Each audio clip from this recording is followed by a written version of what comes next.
আসসালামু আলাইকুম। কেমন আছেন সবাই? আজকে আমার টিউটোরিয়ালের মূল বিষয়বস্তু হচ্ছে টি-শার্ট ডিজাইন। তো আমি আসলে আজকে টি-শার্ট ডিজাইনের এমন কিছু টপিক আপনাদের সাথে শেয়ার করব, যেটা আমি মনে করি যারা আসলে টি-শার্ট ডিজাইন করতেছেন বা শিখতেছেন বা মাইক্রো স্টকে টি-শার্ট ডিজাইন নিয়ে কাজ করতেছেন, আমি মনে করি সবাইকে আমার আজকের টিউটোরিয়াল দেখাটা বাধ্যতামূলক। কারণ আপনাকে একটা উদাহরণ দিই, ধরেন আপনি 2 বছর 3 বছর কঠোর পরিশ্রম করে একটা মাইক্রো স্টক অ্যাকাউন্ট দাঁড় করাইলেন, ওইখানে গিয়ে একটা হোঁচট খাইলেন। আপনি নতুন এখন যদি শিখেন, তাহলে আমি যখন আপনার সাথে আজকে টপিকগুলো শেয়ার করবো আপনি এগুলা কাজে লাগাতে পারবেন। কিন্তু যখন আপনি 2-3 বছরে গিয়ে হোঁচট খাবেন, তখন কিন্তু আপনি কামব্যাক করতে পারবেন না, আপনার অনেক কষ্ট হবে। তো আমি মনে করি যারা টি-শার্ট ডিজাইন নিয়ে চিন্তা করে বা কাজ করে বা শিখতেছেন, আমি মনে করি আজকের এই ভিডিওটা 100% আপনি দেখা দরকার। তো এখন চলে আসি আমরা আমাদের টিউটোরিয়ালের মূল টপিকে। প্রথমত বলে রাখি, আমাদের বাঙালিরা, বেশিরভাগ বাঙালিরা টি-শার্ট ডিজাইন বলতে যেটা বুঝে সেটা হচ্ছে এই কিছু ভেক্টর নিবে, টাইপোগ্রাফি লেখা লিখবে, আর কিছু ফন্ট নিবে, নিয়ে ডিজাইনটা করে ফেলবে। তো প্রথমত আপনি দুইভাবে ডিজাইনটা করবেন, দুইটা ওয়েতে আপনি ডিজাইনটা করবেন। ফার্স্ট ওয়ে হচ্ছে, যদি আপনি ক্লায়েন্টের কাজ করে থাকেন, আপনি যদি কোনো ক্লায়েন্টের কাজ করে থাকেন ফাইবার, আপওয়ার্ক কিংবা মার্কেট প্লেসের বাহিরে, তাহলে আপনি মোটামুটি এগুলো ইউজ করতে পারেন, নর্মালি এইভাবে ইউজ করতে পারেন। সেখান থেকে খুশি ভেক্টর নিয়ে আপনি মেক করে ইউজ করতে পারেন। আর যদি আপনি মাইক্রো স্টক নিয়ে চিন্তা করেন, মাইক্রো স্ট্রাকার হয়ে থাকেন, তাহলে আমি মনে করি আসলে এইভাবে যেখান থেকে খুশি সেখান থেকে ভেক্টরগুলো নিয়ে আসলে ডিজাইন আপনি মেক করা উচিত না। কারণ আমি যদি আপনাকে একটু দেখাই, আপনি একটু আমার স্ক্রিনটা দেখেন। ধরেন আমি এখানে ফিশিং টি-শার্ট ডিজাইন লিখে যদি সার্চ করি, করার পরে এই যে এটা, তারপর হচ্ছে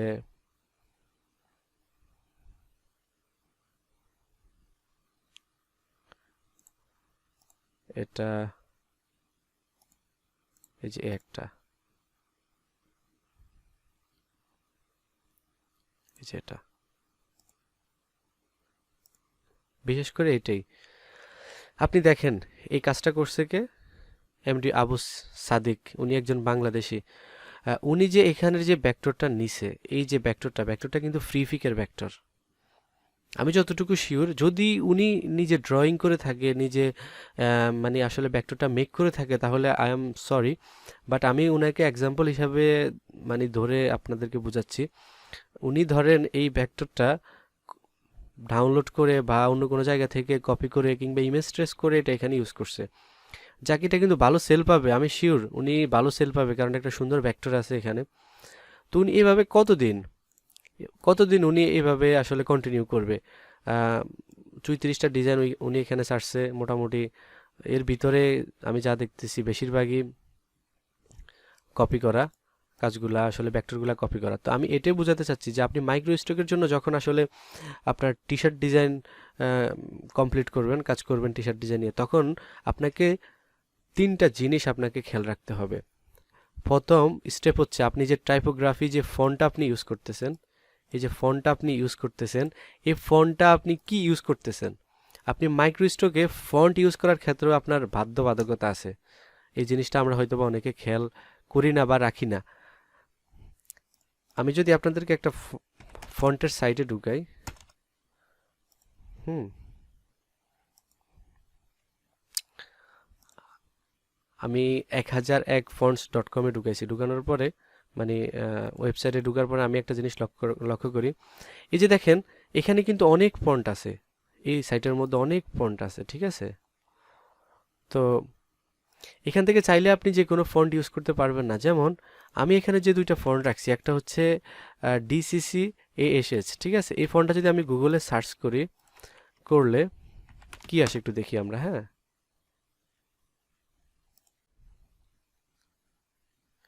দেখেন এই ফন্টটা কিন্তু আপনার এমনিতেই উনি আপনাকে ইউজ করার জন্য দিছে। কোনো জায়গায় সেল করার জন্য কিন্তু সে আপনাকে লাইসেন্স দেয় নাই। আপনি যে কোনো মাইক্রোস্টকে এই ফন্টটা দিয়ে ডিজাইন করে সেল করবেন, ওই লাইসেন্স কিন্তু এই ফন্টের ওনার আপনাকে দেয়নি।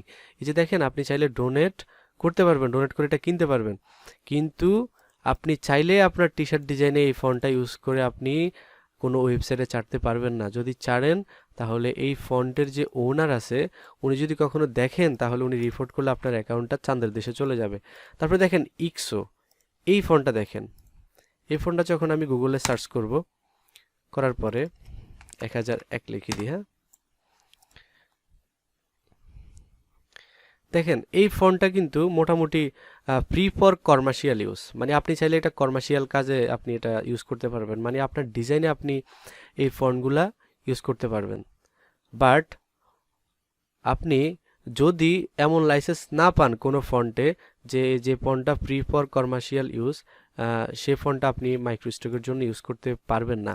আপনি এই সাইটের মধ্যে একটু ঘোরাঘুরি করলে দেখবেন যে ফন্টগুলার এই যে এখানে গ্রিন, এখানে আপনি যখন কার্সরটা রাখবেন, this font is free for commercial use লেখা থাকবে, আর যে ফন্টগুলো আপনি ব্যবহার করতে পারবেন না সেটা রেড হয়ে থাকবে। তো আপনি একটা ফন্ট আপনার ডিজাইনে মাইক্রোস্টকের জন্য যে ডিজাইনটা করবেন, ডিজাইন করার আগে আপনাকে অবশ্যই আগে যাচাই বাছাই করে নিতে হবে যে আপনি যে ফন্টটা ইউজ করতেছেন সেটা কি ফ্রি ফর পার্সোনাল ইউজ নাকি শুধু কেবল পার্সোনাল ইউজের জন্য ওনার সেটা লাইসেন্স দিছে, এটা অবশ্যই শিওর হবেন। এই ভুলটা যদি আপনি করেন আপনার অ্যাকাউন্ট আজ হোক কাল হোক অ্যাকাউন্ট ব্যান্ড হবেই। তারপরে এই যে ইমেজগুলা আমরা নর্মালি কি করি, একটা টি শার্ট করার ক্ষেত্রে ধরেন গান লাগবে, তখন আমরা গান ভেক্টর লিখি, গুগলে সার্চ দিই অনেকে, দেওয়ার পরে ইমেজে যাওয়ার পরে একটা গান নিয়ে সেটাকে কপি করে এখানে আনি, ইমেজ টেস্ট করে ফেলি। ওকে, ইমেজ টেস্ট করে আমরা সেটাকে আমাদের ডিজাইনে কত সুন্দর করে ইউজ করে দিই। যদি এই কাজটা আপনি করে থাকেন তাহলে আপনার আইডি ব্যান্ড হয়ে যাওয়ার সম্ভাবনা আছে। আপনি একটা কিছু মাথায় রাখবেন, আপনি মাইক্রোস্টকের ক্ষেত্রে আপনাকে এলিমেন্টগুলা ফন্টগুলা সবগুলা আপনার মানে একদম 100% লিগেলি আপনি জেনারেট করতে হবে। ফন্টগুলার ক্ষেত্রে কমার্শিয়াল ইউজ প্লাস ভেক্টরগুলার ক্ষেত্রে এলিমেন্টগুলার ক্ষেত্রে আপনি নিজেই ক্রিয়েট করা লাগবে। যদি আপনি এই রুলসটা ফলো না করেন তাহলে আপনার মাইক্রোস্টক অ্যাকাউন্ট বেশি দিন টিকে থাকবে না। আপনি 100% লিখে রাখেন এটা। আর যদি আপনি ক্লায়েন্টের কাজ করে থাকেন, নর্মাল একটা ক্লায়েন্ট আপনাকে কাজ দিয়েছে, তখন আপনি এই সব মিলে কাজটা করতে পারেন, কোনো সমস্যা নাই। যদি ক্লায়েন্টের কপিরাইটের ব্যাপারটা না থাকে, ক্লায়েন্ট যদি সেটা পার্সোনাল কাজে ব্যবহার করে, বাট ক্লায়েন্ট যদি সেটা আপনার কাছ থেকে নিয়ে সেল করে, ধরেন এক্সাম্পল অ্যামাজন কিংবা ভালো কোনো ইটিসি এরকম সাইটের মধ্যে যদি সেল করে, তাহলে কিন্তু ক্লায়েন্টের অ্যাকাউন্টটা চাঁদের দেশে চলে যাবে আপনার জন্য। অতএব টি শার্ট ডিজাইনার হওয়ার আগে চিন্তা করবেন, টি শার্ট ডিজাইন হয়েও চিন্তা করবেন, টি শার্ট ডিজাইন নিয়ে মাইক্রোস্টক করার ক্ষেত্রে চিন্তা করবেন। কারণ হচ্ছে আপনি কষ্ট করে 5,000 4,000 6,000 10,000 ডিজাইন কমপ্লিট করবেন, একটা জার্নি ওভারকাম করার পরে আপনি ওইখান থেকে হোঁচট খাবেন, দিন শেষে আপনারই ক্ষতি, দিন শেষে আপনি হারাবেন, আপনি হতাশ হবেন। আমি জাস্ট আপনাকে লিগ্যাল যেটা আসলে ওইটাই অ্যাডভাইস করছি, বাকিটা আপনার ব্যাপার। এই হচ্ছে ফার্স্ট টি শার্ট নিয়ে আমার কিছু কথা ছিল। এরপরে আমি আসলে আপনি ক্লায়েন্টের জন্য কিভাবে টি শার্ট ডিজাইন করতে পারবেন, নর্মালি আমরা যেটা করি এভাবে কিভাবে করতে পারেন সেটা পরে টিউটোরিয়াল দেখাবো, এবং এরপরের টিউটোরিয়াল আমি দেখাবো কিভাবে আসলে মাইক্রোস্টকের জন্য আপনি একটা টি শার্ট ডিজাইন করতে পারেন। আজকের ইন্ট্রোডিউস টি শার্ট ডিজাইনের এতটুকুই। পরের টিউটোরিয়ালের জন্য অবশ্যই সাবস্ক্রাইব করবেন, ফলো করবেন।